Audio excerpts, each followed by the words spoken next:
Deuce and Mo, they tell you what they know. Do it for Deuce and Mo. Deuce and Mo. Hey. Do it for Deuce and Mo. When it comes to the Kings, it's my favorite show. Do it for Deuce and Mo. Deuce and Mo. Hey. Do it for Deuce and Mo. When it comes to the Kings. Big hopes and dreams as we cover our kings. Never cover the kingdom, but we loving our kings. And we covered your prayers as we doing our thing. Big Deuce with the par, Lil Mo on the screen. Solo or together, still do it for team.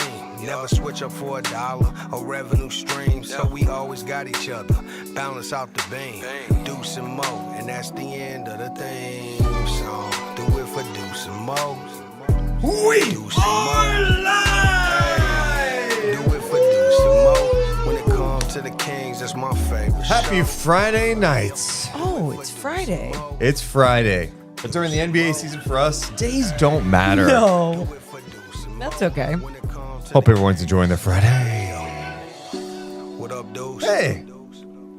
Hey, Morgan. Hey. I'm rooting for y'all. No, stop. Let's go Kings. I appreciate you guys hanging out with us on a Friday night. What's up, Jeb? Good to see you, man.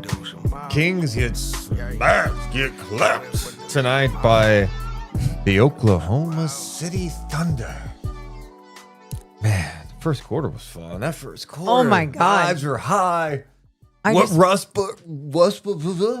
Westbrook was doing his thing. Neek was out there. Neek was playing. Maxime Reynaud. Yep. Good times, good times. And then it all fell apart. Oklahoma City. What a team. What a team. The Kings were a mess big time in that second half. So, yeah, plenty to discuss in this one, Morgan Reagan. Yeah. Still a lot to discuss. Even in a loss like this, where sure, if you were to see the final score, you're like, what do you have to talk about? There's a lot to talk about. You know what I say to that? Anyone. What do you say to that? My voice goes really high for some reason. What say about that? Okay, Jay Leno. Oh, what's the deal? Let me tell you. What's the deal with that? No, our producer, great producer, Nick, before the show, Love he's Nick. like, oh, get along the last one. He didn't say it like that. No, but his vibe was like, oh, this is going to be a tough post-game show to do. And I'm like, I just don't ever look at it that way because ultimately at the end, it's like we are talking basketball. And am I going to get off my frustrations in a post-game and on this podcast? Yeah. But I'm also like, I'm not going to beat myself up over it anymore. I'm just not. Like, maybe it's because my expectations have changed, but I'm like, I'm not feeling heavy or anything. We're going to talk about the issues, what went wrong, some of the good, and we're going to make sure to laugh a little bit because who the hell wants to watch two people just be mad all the time? Not me. Yeah. Dear God, and not me. If you did a show like Mad for the last, Kings have been in Sacramento 41 years. Yeah. And you chose, you know what? Every year the Kings are bad. I'm just going to be mad every game. You'd be dead. Yeah, You'd be it's dead. just Like you can't live literally, like that. stress, Yeah. your heart, your health, your mental health, you would be underground, dead. For sure. So, we're just going to do our thing like we always do. Hey, if you haven't hit the thumbs up yet, do it. Hit the thumbs up and subscribe. All it does is help our channel grow. Also, we made a big announcement today. I'll just mention it now for the people who are here. I'll do it on the podcast too, but this is just kind of cool. We're doing something new this year. We're doing a new feature called Conversations with Deuce and Mo. Live on the Sacramento Kings YouTube page. We sat down with Kings head coach Doug Christie, and the purpose of these that we wanted to do them in this fashion was sit down with players, coaches, execs, and talk about their journey to the league. Get to know, like, all right, let's go behind the scenes. Like, let's talk about your childhood. Let's talk about this. Let's talk about. And so we've talked to Doug. We have one with Scott Perry coming up, and then we sat down with Neek Clifford. Everything that every time that we've had conversations in here in this podcast room where people have come here live, but even people that we had conversations with early on where we didn't have in studio, Tyrese, Davion Mitchell. It's cool because the Kings are like, we want that. And we're like, okay, well then let's do it. Yep. And so we're going to do that. And that's first studio that you just saw. That's not even the real studio. The studio that we just did a conversation with Neek Clifford is so amazing, so cool. And I'm so excited for all of Yeah. you to see. And it really sets the tone of the mood and the conversation. Yeah, I think you guys will like it. Appreciate you guys. Also, Give me a hell yeah. hell yeah to all you people here, including Seattle Sonic. Are you trolling OKC? Oh, wait, that wouldn't make sense. Why would you be trolling OKC? They Yeah. would be trolling you. Okay. Anyway, what's up, Seattle Sonic? Dana, Oh, the baby daddy. Come on, dude. Banta, overcommitter. Ricardo is in the building. Morgan, say hi to Lights Out. Highlights out. All right. What's up? Boom. Lights Boom. out. What's up? Overcommitter says insider Kyle Madsen with the basketball sicko sweatshirt on air know. this morning. Give me a hell yeah. I reached out to him. I'm like, oh my God, that looks so good. And Appreciate thank him. you. Good guy. Good people. Good people. Very good people. Okay, cool. Shout-out's done. You know what I shouldn't do right before a podcast? You shouldn't eat. You should actually No. have throat coat tea. What? I grabbed like a handful of mixed nuts. I just said you shouldn't eat. Yeah, but more specifically, it's not about eating. It's about eating mixed nuts. Oh, you're allergic to peanuts, huh? No. Every time you eat So peanut butter stupid. or you eat some mixed nuts, Uh, these nuts. here. Oh, that was Is a that good still one. funny? Man. Mm.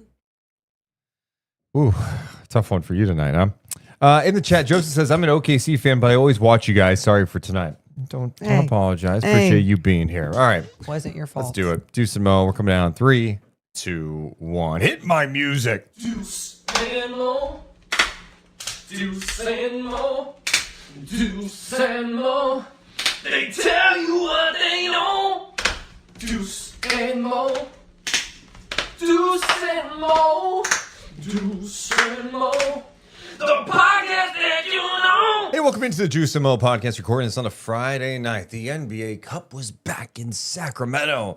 But oh no, the defending champs are in town. A defending champion OKC Thunder team that just lost on the road to Portland. And all of last year, they lost 2 consecutive games twice, all season long, and they were visiting Sacramento, a Kings team still without Domantas Sabonis, Chet Holmgren back for OKC. And got off to an okay start for the Kings tonight. They actually led after the first quarter, knocking down threes, sharing the ball, making plays. Yeah. Ooh, is this going to be a competitive game? Then it went bye-bye. It was an okay start to see you later. Ooh, where's the crickets tonight? It's that type of night for Morgan. You win some and you lose some. You would have laughed for yourself so hard. Second half wasn't pretty. The second quarter wasn't pretty. The rest of the game wasn't pretty. Sacramento loses to Oklahoma City 132-101. Sacramento now 3-6 overall. This podcast presented by our friends at Sentivo Vineyards and Winery. I'm Juice Mason. That's Morgan Reagan. Happy Friday night. Happy Friday night. NBA Cup night. Woohoo. Man, there's a lot to unpack with this one. You know, it after you see a game where it's 132-101, you're like, what are you going to talk about? There's plenty to discuss, especially after how this game started. And then some of the storylines from this one, including the Kings defense just looking awful down the stretch of this game, really after the first quarter. Keon Ellis not playing until the fourth quarter when the game looked like it was out of reach. Where do you start with this one? I knew that question was coming because it's never come before. Well, how about this? Well, let's just start with the headline. The headline, it wasn't good tonight. And I think what we're realizing is something that I told you guys, I told Morgan Why are you doing this? all the same. We said this right before the season. Hey, there's going to be a game, 9, 10, I don't know, at some point in the season where we're going, why isn't this guy playing? Yeah. Why aren't we seeing Yeah. more from the rookies? And then when we saw that the Kings signed Westbrook, we're like, someone's minutes are going to be impacted. Yep. It's just going to be a numbers game. You've got Levine. You've got Malik Monk.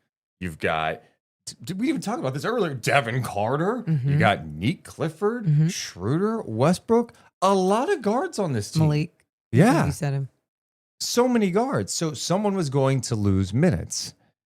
And right now, that guy is Keon Ellis. His minutes have gone down, and then he didn't play until the fourth quarter of this game tonight. So I think some fans are going, wait, the guy that is known for his defense and his three-point shooting is not on the floor when you have needed 3-point shooting recently, and you've definitely needed some perimeter defense. Yes, you did.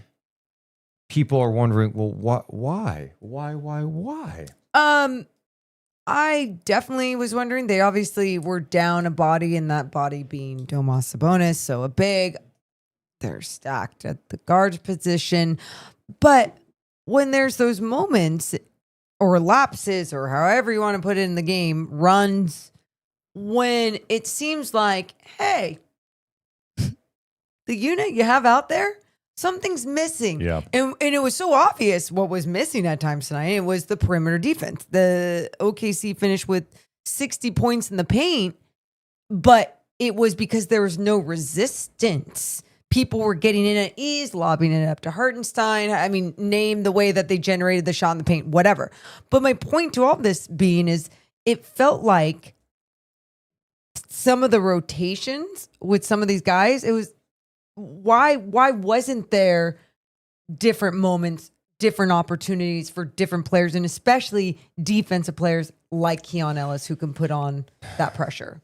Yeah, and I think one of the challenges, well, so many challenges with OKC, right? You've got SGA out there.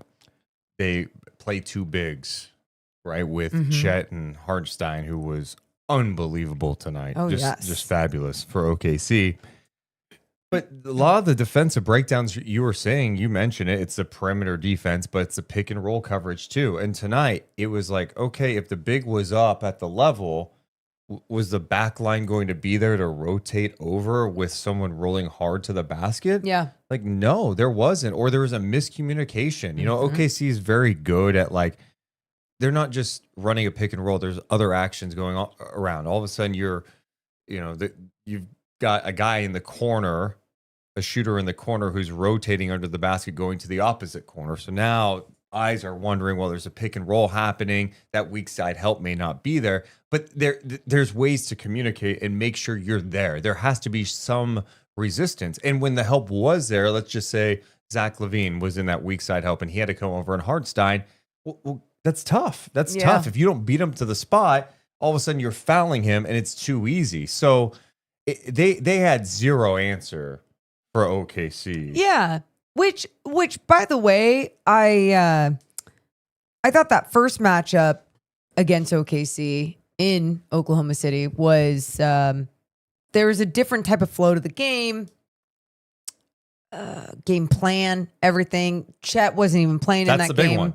That's the big one. It's a huge one, especially when you talk about the double big lineup and having bigs that can stretch the floor, 7-footers that can stretch the floor, and what that does for so many teams in the NBA, though, right? It's a tough matchup for so many teams in the NBA. And then SGA has seen every single defense, and I understand how he poses as the threat, and it's all about the activity on him. So when you saw good activity on him at times, for example, Nick Clifford, when he was playing and he was tough and bonding him up, not only was that experience and those minutes and that opportunity and that time was so good for Nick's development, but it was good. It was better than what it seemed like we were seeing at times. And that's why I just was so confused why Doug didn't keep going with what seemed to be working. The confusion is, I think it just comes down to this. You've got all these vets and you're going to play them. And you're going to play them Boom. Until they're gone. Yep. And and this is where we sit back and go, okay, but you tell us you want to change the culture and you want to play defense, yet some of the guys that were playing good defense tonight weren't in there. Yeah. Or didn't play. Like, yeah. The guys who have been known for defense, like you just mentioned Nick Clifford, and we did a breakdown post game talking about Nick and Max, the two rookies coming in the first quarter, and it felt like they provided a big spark for Sacramento after a slow start. It was another slow start. Kings were down like 22-11. They closed the gap. They were playing with pace. They were getting up and down the floor. The ball was moving. I feel like Nick was a big part of it. There was one play in transition where I think Max got a rebound, outlet to Russ. Russ kick ahead pass to Nick. Nick sees like 4 defenders in transition. OKC's so good at getting back in transition. And he reads it perfectly, lobs a pass over to Malik Monk. you had a closeout that was really coming from a distance, 15 feet away, and Monk has an open look. It was just great vision. And then defensively, just his one-on-one defense with SGA. I think he's got like the size against SGA. He's got the length. He's strong. He moves well. That he did some good things. He made SGA pick up the ball a couple of times, and to me, that's a win. And then Max coming over and help. Those things popped to me, and it wasn't like, oh, that was good for a rookie. Yeah, Morgan, that was genuinely good defense at times. It was good NBA basketball being played by rookies, by young players, and it's not only so good for them, but I mentioned this on the post-game show as well. When you see a team like OKC, you go, how do I mirror that? Right? You're not gonna find piece for piece. You're just not. There's so many different special individuals on that roster, and how they got there through the draft is incredible, and all those things. But something that you can mirror is how they develop players, and how they develop players is by giving them opportunity, by giving them trust, by giving them experience, and in real NBA minutes. Like if you draft them, if you trade for them, if you have them on your team, you're effing using them. You are finding a way that they make sense with your roster. And if you're not using them, then they don't make sense. And then you trade on, you go away from it, whatever you need to do. But I just feel like with Sacramento for so long, for a team that's been mid for so long. Yeah. I mean, sure, they had the beam team year. Great. Mid for so long. They've always had that mentality of like, oh, you don't want to play Tyrese because he's a rookie here, and you don't want to. You got Corey Joseph, and you have Kojo, and so there's always that excuse. And I just feel like that's such an old way of thinking. It's such an old mentality, especially with the type of talent that we have with so many young guys. And yes, the feel and the opportunities for some of the young guys that we saw even tonight, it's there. So like, you got to play it. And it doesn't mean those guys didn't make any mistakes. I just, the way Nick was playing at the end of the first quarter, he plays the first couple of minutes of the second, and then you don't see him until the second half. And I'm like, man, OKC's making a push here. Momentum's back. You're having trouble defending, like maybe just give a different look. And, if other guys don't have it, they don't have it. It's also like if you're trying to win games, well, you might as well try with different ways. And if your young guys are giving you a jolt, the crowd's into the game right now because of how they're playing. That happened. No, there was one standing ovation at one point after Russ scored. It was after a really nice sequence by that unit that was in there that featured Max Reynaud and, of course, Nick Clifford. Did you mention the Max Reynaud behind the back to No. Russ? No, and that's the fun moments with young guys. And, of course, it's always different. Your expectations with young players, it's like they're new and it's like so fresh. So anything they do is like, oh, my God. And then you dismiss their mistakes. Like, well, they'll learn from it. Yeah, that's okay, right? Yeah. But, yeah, Max Reynaud had that one possession offensively, pump fake, attacking a closeout, puts the ball on the floor, goes behind the back to Russ.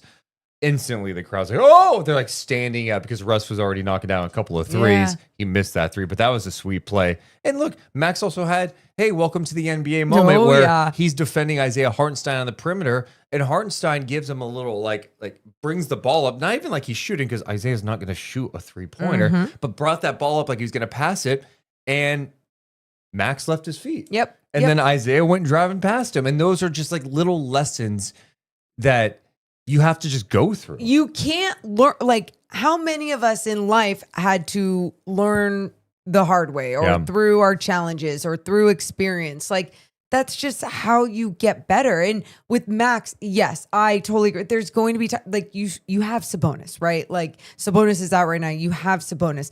And there's going to be times that you do not see him in the rotation, that it's slow, whatever. But at the same time, if you feel like there's any sort of future, maybe even leaning that way, then you keep up with the development and the experience. He ends up just 3 of 10 in this game. He missed some good looks around the rim. He's got to work on that touch a little bit. Westbrook was dropping some dimes. Westbrook's like, I should have had like 15 assists tonight, Biggs. Just finish. But Maxime Reno ends up with 8 points, 10 rebounds in 23 minutes. Nick Clifford did not score tonight, but he had 3 rebounds and 2 assists in 16 and a half minutes in this game. So I thought both guys showed some nice moments, but unfortunately those nice moments came in the first quarter. And the first quarter was just misleading in general because, you're up, but you're also after one, Sacramento was on fire from downtown, right? Westbrook had 11 points in the quarter, and Sacramento was 7 of 14 from three. In fact, Sacramento ended up 11 of 22 from three in the first half. What's crazy about that number 11, only twice this season have they had 11 or more threes in a game. After tonight, make that 3. Yeah. 3 in 9 games. So, you lead after 2 and you're knocking down shots. You're like, okay, but you still allowed a 30-point quarter, and then OKC just absolutely took control with domination in that second quarter. But with that 3-point shooting, like you were saying, it's like anything you see with any team. It's, hey, well, are their shots going to keep falling in the second half? Are their shots, especially when it's a not the best 3-point shooting team or a team that takes a lot of threes. And with the Kings, they were doing such a good job because they were knocking them down. And especially when OKC was throwing out that zone, they were knocking down their threes. But then when they decided, like when OKC made some adjustments, but they were still packing the paint because they're so big, they're so long, Kings were not able to really score in the paint. They ended up finishing with 34 points in the paint to OKC 60 points in the paint, but it just felt like at times generating a shot became so difficult for this team. And of course it is against OKC, but 100%. You can shoot yourselves in the foot if you're not moving the ball and playing with tempo. I mean, look, OKC almost lost in the finals to Indiana, okay? Who knows what happens if Halliburton doesn't go down? Yeah. How did Indiana play? Fast as fuck. They played fast as fuck. Now, they had the players to do it. I'm not saying, hey, Sacramento be Indiana. No, I'm not saying that. But tonight in that first quarter, I'm like, they're playing fast. They're rebounding. They were rebounding early. They actually out-rebounded Oklahoma City in the first quarter, getting up and down the floor. The ball was popping. Guys were knocking down shots.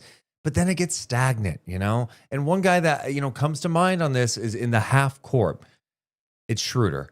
Dennis Schroeder does a good job of attacking the paint sometimes in transition, getting to the paint and moving when it's like, hey, we got an opportunity to push here.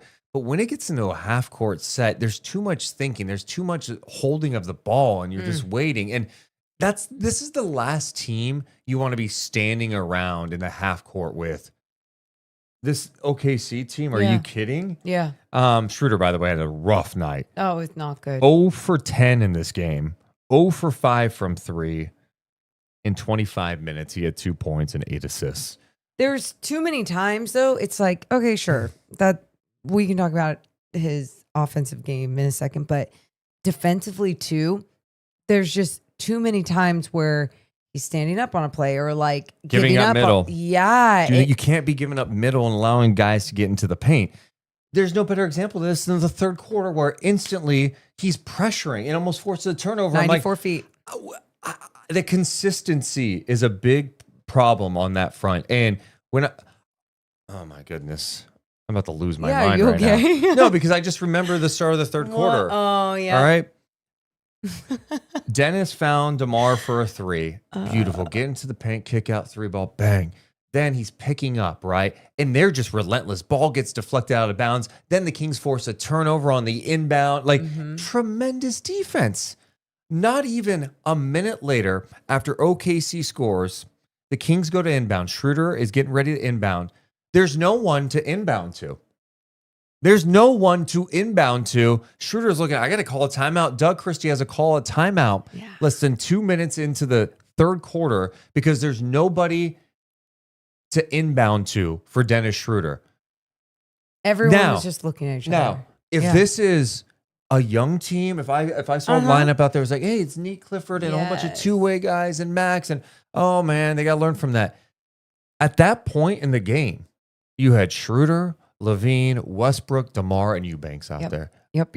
Can't happen. Can't happen. Like those things, I'm like, I have to burn a timeout for this? I know. No, that was the most frustrating part. I was just like, wait, none of you could have communicated after so many big energy plays, right? Like there was all these big energy defensive moments, whatever, balls being deflected, stolen, and then that happened. Yep. It was deflating. It was like everyone's looking at each other like, your fault, your fault, your fault. No one was just like, everyone just seemed frustrated at that point. And it's like, no, this is where, how are you going to recover? How are you going to bounce back? And like, it just didn't feel the same after that. You just didn't see it. And that's why you get trounced. You know, they got outscored 34-18 in that final period too in the fourth quarter. So 132-101. One of the things I talked about at halftime and something we did talk about post game was like, hey, love to see some Keon Ellis in this game. Keon Ellis did not play in the first half, ends up getting some run in the fourth quarter. Doug Christie was asked about it after the game. Keon didn't play until the fourth quarter. Was there a reason why Keon sat for the first three, or is it just a numbers game? Yeah, it's a numbers game. I mean, there's a big log jam there, so night to night it could be different. It's not going to get any easier once you get Keegan back, but this is it's a good problem to have. It's one that hasn't been here for a long time when you talk about wing players and the ability to have them. But Keon's a pro, so I know he'll be ready and prepared. I understand the numbers game. Completely get it. We talked about that at the start of the podcast. You have 75 guards on the roster, a lot of vets, a lot of high paid guys. But with this, how this game was flowing, you know, it's just like, man, if you would have just thrown that in there in that second quarter, if you give Keon some run, if Keon is the weak side help and he's got to tag the roller, Keon is so good at making shit happen. I mean, he is chaotic, right? He can come out there defensively and make things happen. He is still at this point in time, despite his minutes being kind of up and down this year, his role being completely different, averaging 3.6 deflections per game. 3.6. That's number one on the team. He's also number one in steals. Under that, I see Kings head coach Doug Christie on figuring out his rotation and playing time. Yeah. Whoever plays defense, that's going to be the rotation. I see that quote, and I'm just like, but that it in as a defensive. Oh, he knows. I mean, I don't get that. I mean, if that's what he wants, his goal is to like, I want guys who go out there and defend. That's fine, but that wasn't the case tonight. No. And I get, because Schroeder has a reputation being a good defender, like he has the ability to, but there's inconsistencies there, and like some nights guys are not going to have it. And also, like pulling back a little bit here, OKC executes at such an elite level. All right, Morgan mentioned this with SGA. I think SGA is better than he's ever been. I think he's already this start of this year. This is not stop the foul merchant shit, because this guy shot 4 free throws tonight. He took 2 in the first matchup in Sacramento. There's another game he's taken 2. He's just getting to his spots, and it feels like his game speed is at a different pace than everybody else's. Like the game is so slow for him. Yes, he just picks people apart. Like he can feel and understand like the wingspan of someone's arm and where it is up, and know exactly how much space he needs on his mid-range shot and where he needs to be, where his body needs to be, that body control, the footwork, everything is just absolutely precise, fantastic, amazing. No, and so you're exactly right. And I think ultimately, to answer my question about whoever plays defense, that's going to be the rotation, is like you said from the beginning of this podcast. And that is, well, there's vets that have to play. And it's just that it's not even, oh, well, there's a lot of guards on this roster. It's like, they're vets. Well, I am seeing an engagement from Russell Westbrook that I dig. Like his effort's been fantastic. And he ends up tonight with 24 points and 9 assists. He also had 6 rebounds, 9 of 17 shooting. He had 5 threes tonight. Keep him on the floor. 5 of 9 from 3. And I think seeing him with some of the young guys is super intriguing, because he just gets a rebound, looks ahead or pushes, gets into the paint, and he can set guys up. Some of his passes he had in that first half were just a thing of beauty. Just great vision, beautiful feeds once he gets in the paint inside to, Eubanks. He's just finding the open guy. He does such a great job of that. And I think he's played well with some of the younger guys. I'm going off on a tangent here a little bit, talking about Russ, but this was more about Keon. Like, I'm just surprised out of everyone who has minutes knocked down, it's Keon, because he does the things that people want. Now, is he perfect? No, like he can times pick up fouls. And I think tonight, if you're going to judge him, he played 12 minutes in the fourth quarter. He had 3 fouls. But like, also, he's in the game. So, I mean, I don't know. The game was out of hand. OKC was rolling at this point. Yeah. I'm not judging Keon Ellis tonight based on 12 minutes against OKC when they're rolling. I'm going to judge Keon Ellis by the body of work the last few seasons. Yeah. And I think he can be a really, really good role player in this league who has the ability to play defense at the point of attack, get deflections, provide energy, shoot the gaps, get a steal, hit open threes on the catch and shoot, hit that floater. He does so many good things. And it's a shame that this guy's, in his contract year, so to speak. Mm-hmm.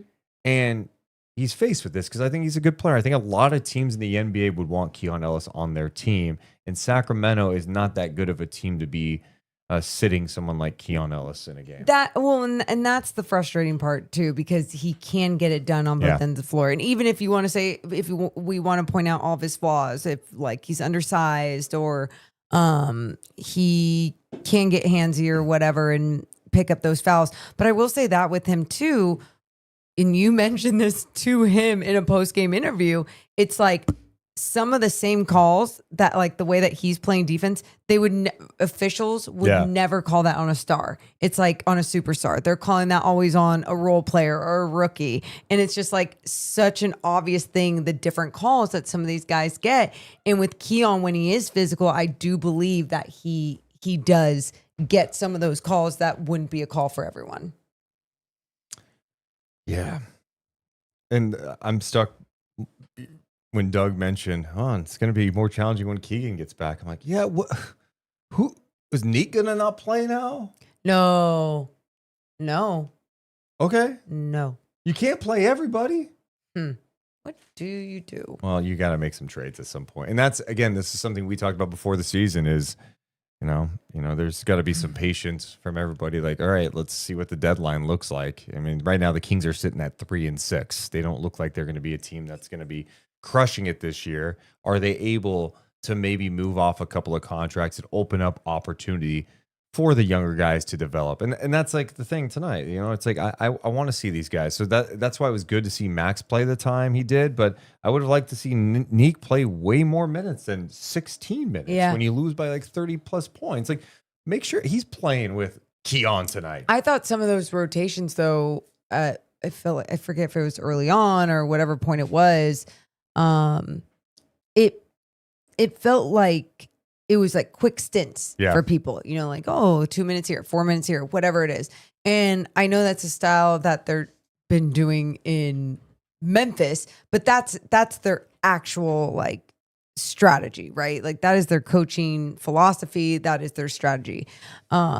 I felt a little bit too much of that happening tonight. And I'm like, well, guys aren't even playing 94 feet. They're not picking up 94 feet. They're not running the floor because they're not getting it out and going necessarily play by play.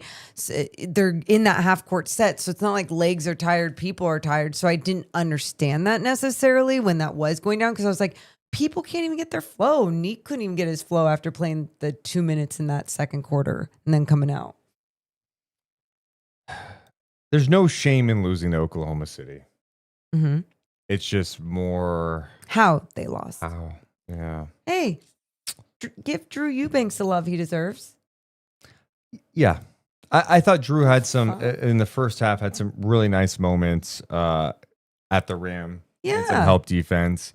That play with Russ in transition, going Euro step, and then last second going, oh God, the defense is here. Where's my trailer? Turns around. It's got Eubanks who jammed it on Chad. That was a sweet ass play.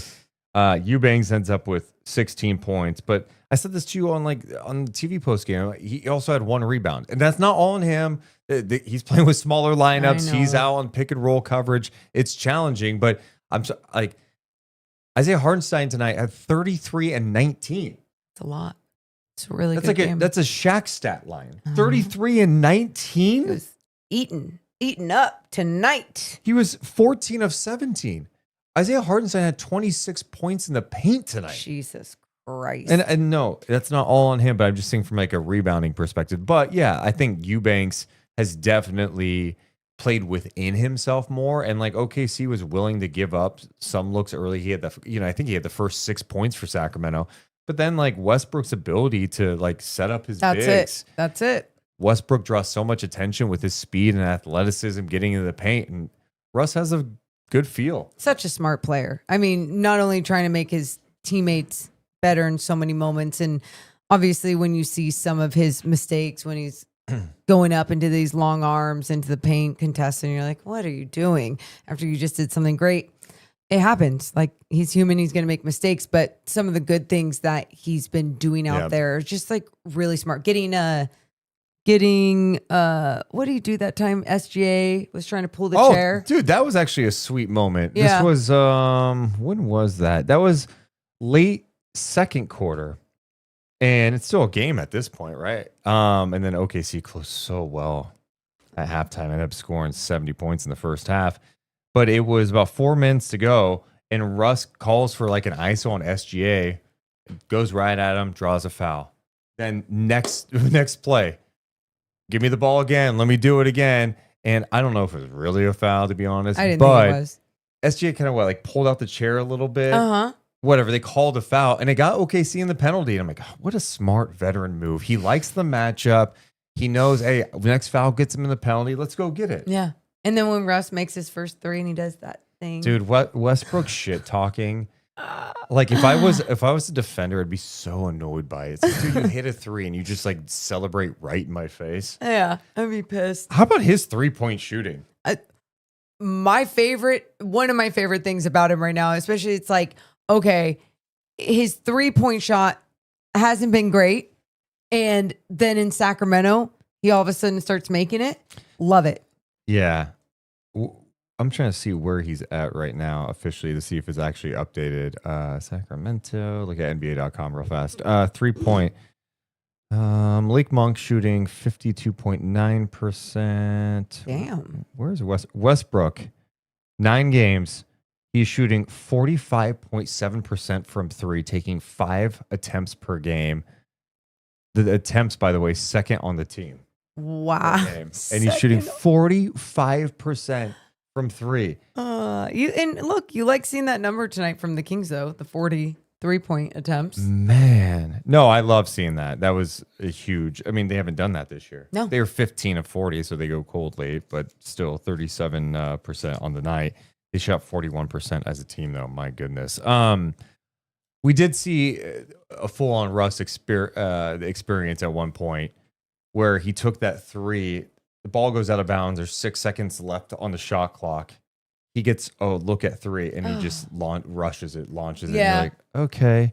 And then, like, a couple plays down, he was pushing it in transition. I thought he could have gotten off it faster, and OKC just collapsed, and he lost the ball. And then there was one where there's the game clock and the shot clock winding down, 2-second difference maybe, and you could just tell he was looking at the game clock and not the shot clock. And then he like really didn't get a shot off. Yeah, like there's you get the good with the bad, and you get to analyze both.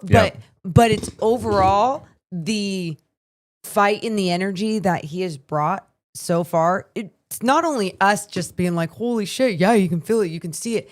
It's the entire crowd. It really is an experience, and it's actually really cool. Appreciate everyone hanging out with us tonight on a Friday night. If you've not done it yet, hit the thumbs up and subscribe. All it does is help our channel grow. OKC, I compared them to a boa constrictor.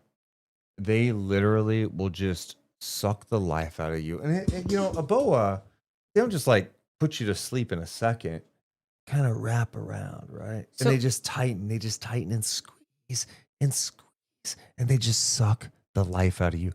That's what they do. And the first quarter, it's like, yeah, you're hanging around, but slowly their pressure, their pursuit of the ball, their physicality, they just touch you. And then you go to offensively, their movement. Someone in the chat was just talking about some of the stuff we hit on in the beginning with like, hey, they've got the pick and roll action going, and then the secondary movement. It's hard to guard. They will just break you. And that's what they do. How to survive a boa constrictor. I mean, you there's nothing you can do. Well, maybe there's an answer for you. I mean, unless you have a weapon. Stay as calm as possible. That's Can't do that. number one. Protect your airway and chest. Okay. Yep. Yeah, I mean, there's just nothing you can do. I mean, oh God, target the head. Yeah. Okay. Do not pull away suddenly. You know, a lot of these things can relate to basketball. Absolutely, on the floor, staying calm, playing your game, just staying composed. And I felt like what OKC does such a great job of, though, is they take teams out of their game. They dictate every single thing out there on the floor. I mean, I have so much respect for them. Yeah. And what they've built with Sam Presti, Dagnall, just a hell of a coach. And like even tonight, seeing Isaiah Hartenstein, 33 points, 19 rebounds, and we were calling his G League action, like 27-18, when he was playing for the Rio Grande Valley Vipers, and just seeing his growth. And he's had to bounce around the league. It's not like, oh, he just went to OKC and all figured it out. It's like, no, he took multiple teams giving up on. I mean, think about playing Houston, the Clippers, the Knicks. I'm sure I'm missing a couple. And really found himself with the Knicks. Gets this deal with OKC. And what a night for him tonight. And there was nothing crazy about it. No. Like, just in the pick and roll, just using his size to his advantage, running the floor, putbacks, side pick and rolls. It didn't matter. And of course, it's not going to matter as much when a team like Sacramento just doesn't have the size right now. Yeah. But also the communication wasn't there. And so it was a pretty easy night at the office for him. Yeah. For him, I mean, fantastic job for him. Chet Holmgren, I know we mentioned him just a little bit, but he was back tonight. I say back tonight. He was, back tonight though. He was playing, but he wasn't even playing in that first matchup against the Sacramento Kings. And he missed last game against Portland. That's what it was. Yeah. Okay, I was making sure that. But 21 minutes tonight for him, still 10.7 rebounds. You know, like not even the hottest game or anything for Chet Holmgren. No, he's in foul trouble. You could tell he's like getting his legs back. Yeah. Oh, they didn't have Lou Dort either, by the way. Yeah. No Lou Dort, no Wiggins. No Aaron Wiggins, who's killed the Kings before. Yeah. Jalen Williams still out. And they're sitting at 9-1 now. It's crazy. Like they just have so many people. AJ Mitchell, again, like he's been tremendous for them, averaging 16 a game. He had 18 points, 10 assists tonight. 18 points, 10 assists. So fun to watch. And that's he's like one of those examples to me too. Like he already obviously had so much to his game and what he was capable of doing. But finding opportunities for him, and especially last year, and then having that toe or foot or whatever thing last year, not really seeing the floor after that injury. But then this year with opportunity, obviously Jalen Williams out, but then other bodies going up and down, he's been able to show exactly what he can do on such a consistent level, night in and night out. But it's because he's also getting that trust in the development within those opportunities and within those minutes. And that's just my point once again of why it is so important. If you are trying to build your team into a certain direction, you must be playing these guys. If these vets are not your future, they're out there for a reason. Absolutely. They know how to play the game at this level. They know how to control things. They can get you a bucket when you need to, but you can still find a different type of balance of how you need to play some of the other guys. Well, the biggest balance is with the minutes, and the Stars played heavy minutes in the first half. Yeah, and they didn't end up playing heavy minutes at the end of the game because it was such a blowout. But I mean, I think that's just an area you can knock down the minutes a little bit, and then the other part is just be patient. I don't know what to tell you. Like you have these guys; they're on your roster right now, and it's like, okay, you're not just gonna bench these guys now. If you get to the trade deadline and then you can't move off some of them and you're really bad, and it's like, well, all right, now where it's like, yeah, that guy is a little sore. He's sitting the next few. You know what I mean? I mean, this just happens in the NBA. Like guys have injuries or whatever. So I don't know. There has to be a little bit of patience. It was nice to go to size with Precious Achiuwa being on the bench. I like Precious Achiuwa. Yeah. He's a good pickup, and he's another hustle guy, and he's not like an old guy either. He's 26 years old. I thought he brought some life when he was out there. Trust me, there were lineups tonight. This is not all doom and gloom. No. I mean, I was frustrated by the defensive breakdowns and some of the issues we saw in that second half of the Kings' inability to guard and then just get stagnant offensively.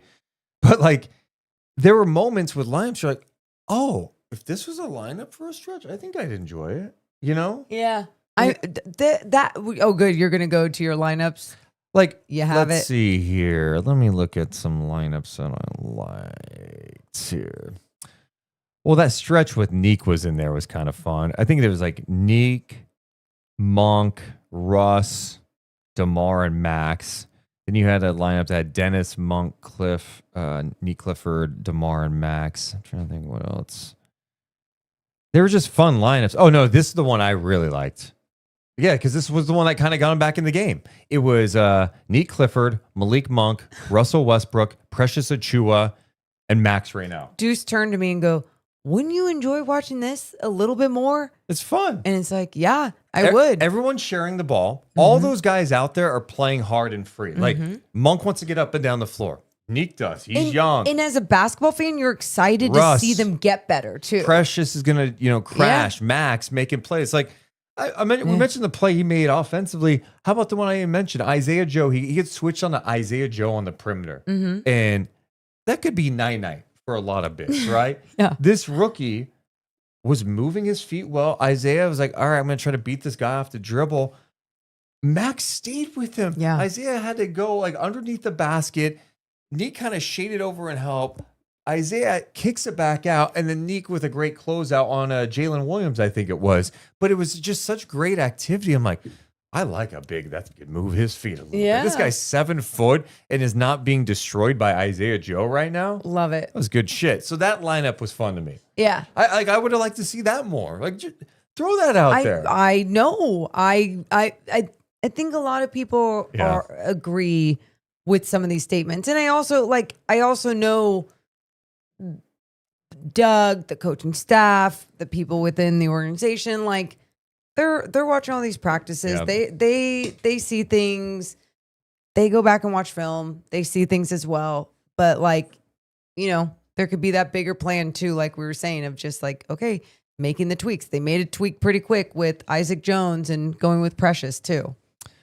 Let's get to a couple of super chats. Seattle Sonic Dude donates $2. Thank you. Saying sack fact. Only Drew and Monk had blocks, a total of 3. Random stat. Appreciate that. I like it. Sack fact. Member. No chance. 11. Been a member for 28 months. Thank you. What should the rotation be right now? It should just be minutes distributed differently among some of the bench players. Well, the first thing you do is like, let's just pretend like Sabonis is back and you're starting like the lineup that's been out there, right? With Dennis, Levine, DeMar, Sabonis. And Russ? And we've seen Russ more than any other, yeah. Right? Like DeMar needs to be playing like 30 to 32 minutes. Okay. Russ. I mean, what do you play tonight? Russ played 35 minutes. He's 36 years old. How's our 36-year-old like the most energetic guy out there playing 36? Like, he should be in the low 30s. Okay. Levine, play him as 34. Okay. Dennis, with Dennis, it depends on the night. I'm sorry. Like, it's up and down. I always look at him like, I said it when they signed him. He's a stopgap point guard. He's one of those guys that's been on a lot of teams. Teams like him. This is like him as a starting point guard. I just haven't felt like he's totally found a rhythm. There are moments, there's glimpses of his ability to get in the paint and set guys up, and he gets assists, right? Yeah. He finds shooters, but there's a lot of holding the ball too. Yep. And indecisiveness that hurts you. With Dennis, I mean, I don't know, like 28 minutes? Like, do I say 28? It's just, okay, I say you feel it, and you feel his game a little bit more. What type of night he's having. Yeah. And obviously this is all going to change when Keegan's back too. But I guess the big thing I've said all year is that the challenge with this roster as it's currently constructed is how are you going to find opportunity for your young guys who you imagine are going to be here in the future? Keegan Murray's a great example. You just gave him an extension, a big extension. Yep. I want to see what he can do. He's going to come back and start, but what type of opportunity is he going to get to create? Is he going to get the touches? Yeah. Is he going to get the touches with the ball in his hands, but also are there going to be different actions that are created for him as well to put him in catch and shoot situations? Like there needs to be the combination for him, especially depending on who they're playing and what type of defense is being thrown at him. So I want to see Keegan with the opportunity. Malik's still here. He's gonna play, but you need Neek out there. I'm probably playing Precious. I mean, I don't know. It's not easy, and that's the whole problem with this. Is like it's either you got to move off someone, or you're gonna be like, all right, am I sitting the young guy in Keon, or am I sitting a vet? Yeah. What do I do? I don't know. A lot of rotation talk tonight. A lot of rotation. lot But of you know what? We talked a lot of like breakdown stuff too, I guess. We talked a lot about specific possessions and everything. Are you serious? Good point. Yeah. Like, I mean, and again, it's not, every game is not apples for apples. Like, last game, way more fun sometimes to discuss certain things after a win, but there's still, I won't say fun things. Like, I know I brought up Drew Eubanks and then you automatically quickly bring up his rebounding. And I'm like, yeah, no shit. But I was just bringing up the, like, some of the fucking points in the paint were from Drew. Okay. God, I need to stick up for Drew It's Eubanks. just interesting because I literally went into detail about what he did well in the paint. Yes, and So, you did. okay. And you did. And you Cool. and you So talked that like that last comment you made was like unnecessary in some ways. No. No. That's a technical. We're not reviewing it. Don't ever get a whistle. Who would be your butcher and barrel player of the game today? Oh. Isaiah Hartenstein. Without hesitation. Yeah. God, Chad, you agree with it? Is it Isaiah Hartenstein? No SGA love? No Westbrook love? Isaiah Hartenstein. 19 rebounds. 3 points. That was incredible. And again, Yeah, it seemed effortless too tonight. Like, and it was effortless at times because he just did such a good job of reading whatever the defense was giving him and however his teammates were setting him up. Yeah, shout out to Isaiah Hartenstein, our Butcher and Barrel player of the game. If you have not been to Butcher and Barrel, you got to go. Or if you've been, just go again. It's literally a block away from Gold One Center, the perfect spot to go to before a game. Yeah. And they've got a great deal right now. They do. Before every single game, you can go in, you can get a shot of beer, Wagyu burger, for only $38, and that's on game days away and home. So, like, even if the Kings were away, you can go in before then. But I would definitely go in before a home game. And they have they just posted about this really cool, like, Beam purple drink that they have as well. So, very cool bar. Might be the only way to see the Beam. Go to Butcher and Barrel. By the way, Isaiah Hartenstein, 33 points and 19 rebounds, 14 of 17 shooting, that 33 points, a career high. Wow. For Isaiah Hartenstein. Wow. No, it was. Damn. Wouldn't effortless be a good way to describe? Yeah, yes. I mean, hey, pick and roll. There's no weak side help. No one's tagging up. Yeah, and he's a big man. You give Drew Eubanks a few of those rebounds? God. Man. I think Stuff. Russ had 9 tonight too. And I just mentioned that too because obviously coming off of a game that They got that 16. second half. I would love to see the second half versus first half numbers on the box score because the rebounding I felt like was close at one point, and then it totally went the other way in favor of Oklahoma City. I mean, their ability to just turn it on and dominate was just in-game adjustments by that team in every category is just it's fascinating. It's really good. They out-rebounded them 17-11 in that fourth quarter. Third quarter, it was close 10-9. Okay. Yeah. First 14-6 in the second. Okay. That's where the game shifted. Yeah. OKC in the second quarter scored 40 points, 64% shooting, and also had 24 points in the paint in the second quarter. Yeah. Brutal. We got more of the podcast coming up. Got to mention that we're presented by our friends at Sentivo Vineyards and Winery. Yum, yum, yum, yum, yum. It's the best wine made by the best people. The entire family, it's family owned.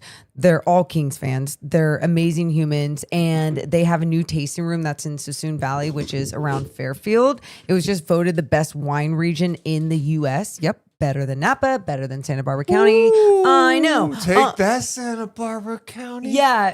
Eat Get that. beat. Eat that. But no, seriously though, the other thing is too, I keep mentioning to people because I'm getting on this right now. Christmas gifts and everything. And if you are looking for Christmas gifts, you can also go to CentivoVineyards.com and you can order some of the best bottles and you tell people it's local. And like people will really appreciate this because it's a fantastic wine too. Also presented by our friends over at Medic Ambulance. Woo, woo. We've teamed up with Medic Ambulance, a trusted name in emergency medical services across Northern California. From life-saving responses to being the team behind the scenes at your favorite events, Medic is here to serve. Learn more at medicambulance.net.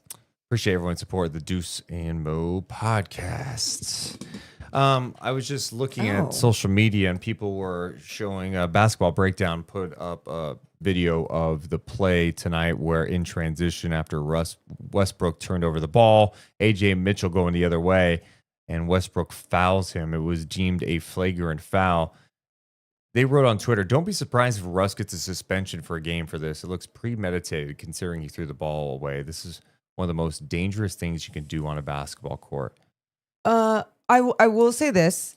I did not like this. I was like very disappointed in his ability to not hold him up. If you're going to wrap someone, especially going full speed like that, you better be able to hold them up. You've been in the league long enough to know. I'd say that the hand coming over, like the initial play trying to make a play on the ball, but it's such a dangerous play in general. 100%. When I see stuff like that, like, and you don't like to see guys give up because then we dog guys when it's like, dude, they don't even run back and try to make a play. That was going to be really tough for him to strip that ball. I don't think he was going to do that to be like, dude, let me knock this guy down. No.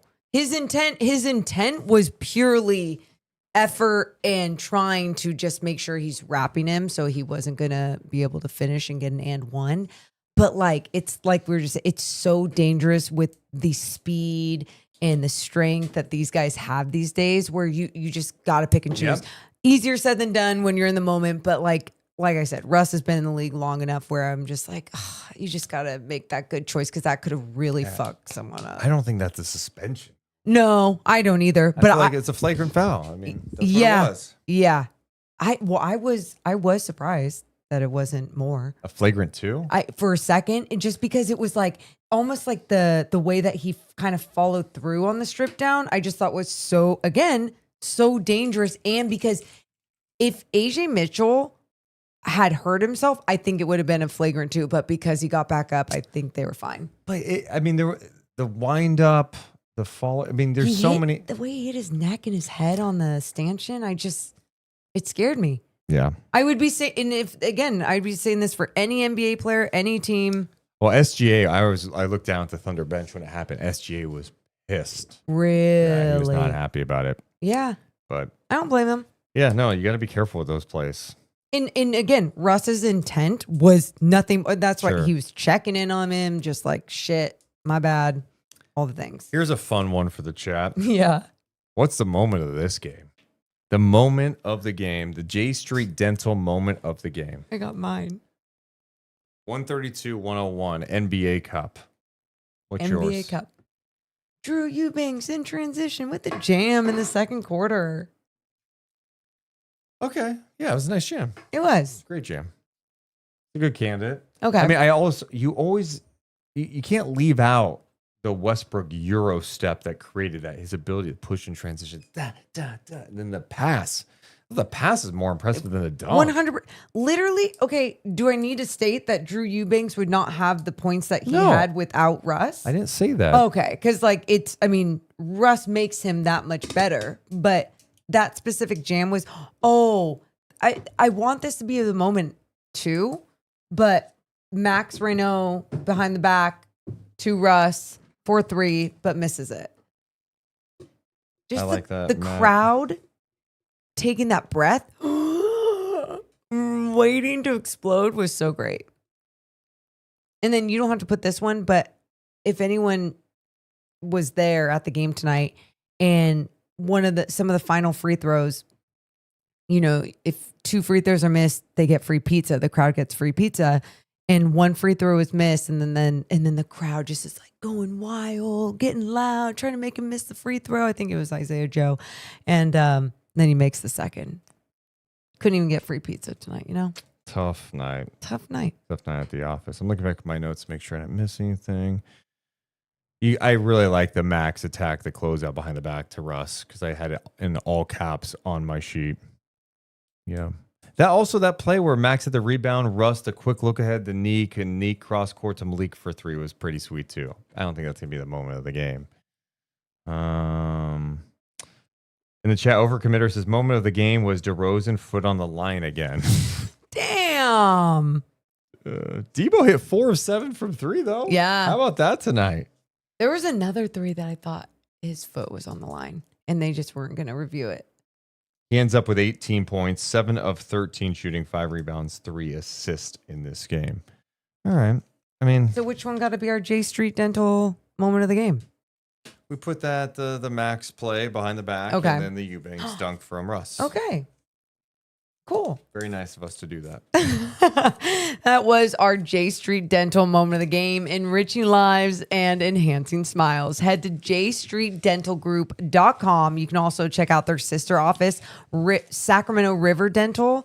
And like we always say, our smiles are done by J Street Dental. We love them. They're such sweet people. And there's a whole bunch of Kings fans in the office. So you can go in, get your cavity done, and talk some Kings.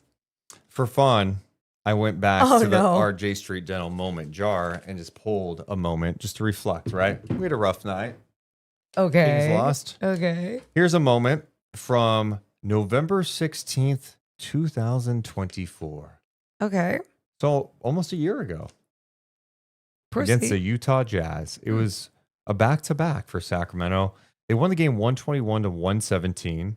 No Sabonis, DeMar, or Malik. Okay. De'Aaron Fox scored 49 points. Oh, 109 yes. points in the last 2 games because he had 60 in that loss to Minnesota. Yes. The night before.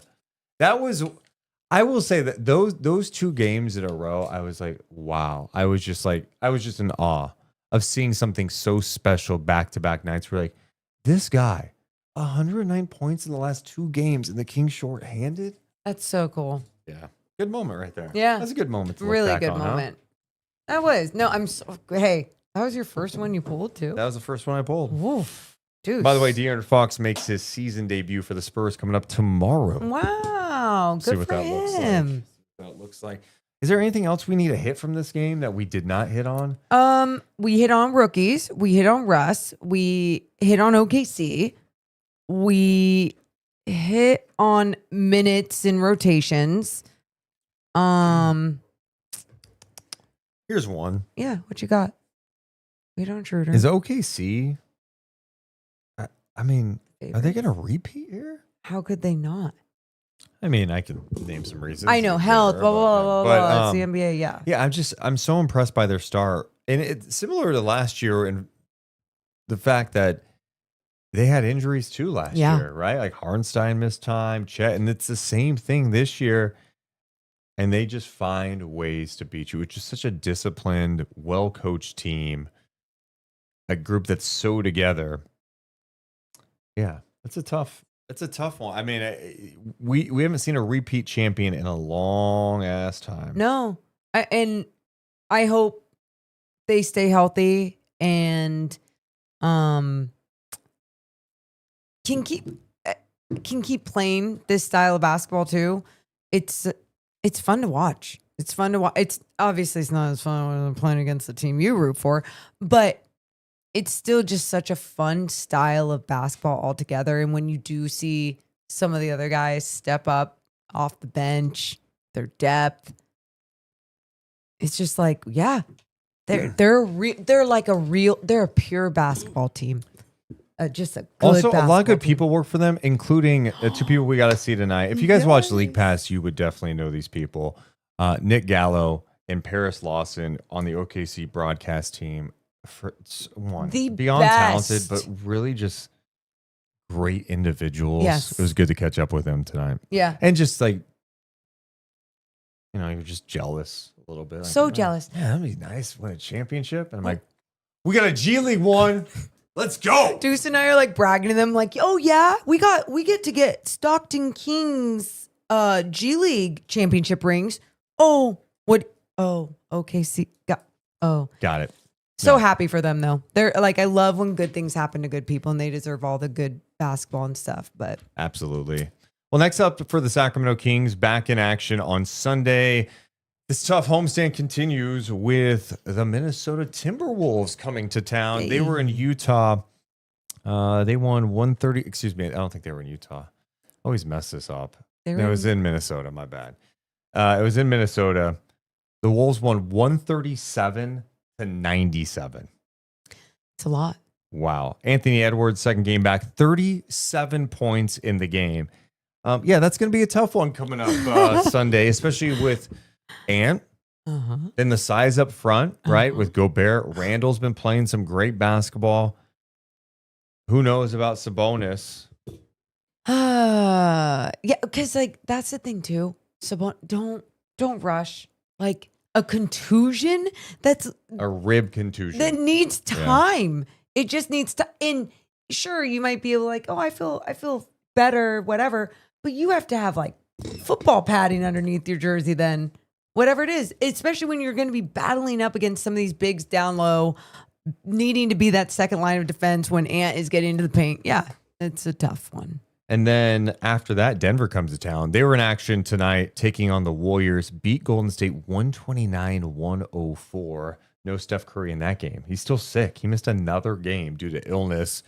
Jimmy Butler did play in the game, and so did Draymond Green. But Jokic with 26 points, 9 assists, 9 rebounds in the win for Denver.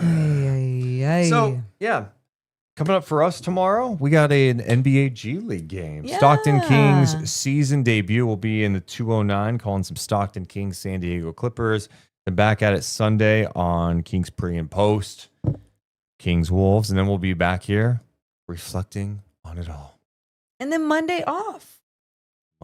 Hey. Let's go. I'm going to rot. Well, we appreciate you guys so much. We love you guys, but we got to go. Thanks for being here. We will see you Sunday.